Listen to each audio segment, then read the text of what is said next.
سلام دوستان، حالتون چطوره؟ ابوالفضل هستم و امروز یه ویدیو خفن، یعنی چی؟ ویدیوی عوض کردن گزارشگر در DLS 2025. این ویدیو رو فکر کنم 4 ماه بعد از این ویدیو یوتیوب خارج گذاشتم، ولی این فکر کنم اولین ایرانی هستم که عوض کردن گزارشگر رو در این ویدیو به شما میذارم. بریم سراغ ویدیو. لت گو.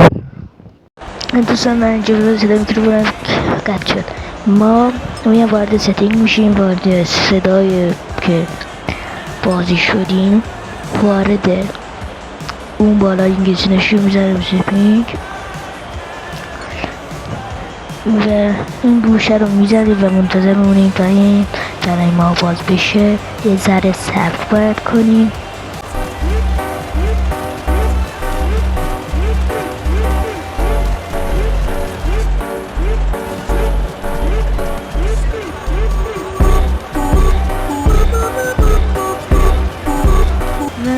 گزارشگر برای ما آماده شده. ما میریم از عوض میریم در بازی دوستانه رو میزنیم و اینجا رو من صدا رو میبندم تا شما صدای گزارشگر رو کامل بشنوید.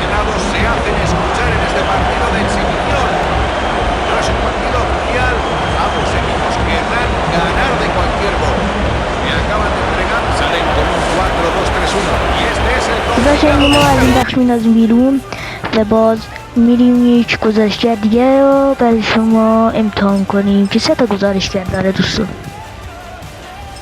بازم وارد ستینگ میشیم، باز میره صدا و اون زدنی.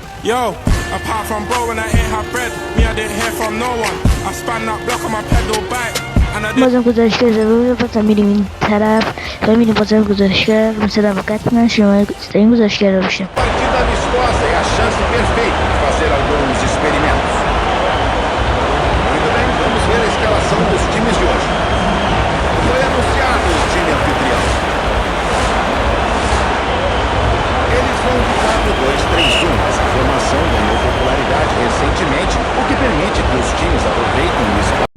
تا ویدیو دیگه خدایانه لطفاً ویدیو تا پایین لایک برسی کانتنت مکس تو در کانال روبیکا میذارم که آیدیشم زیره.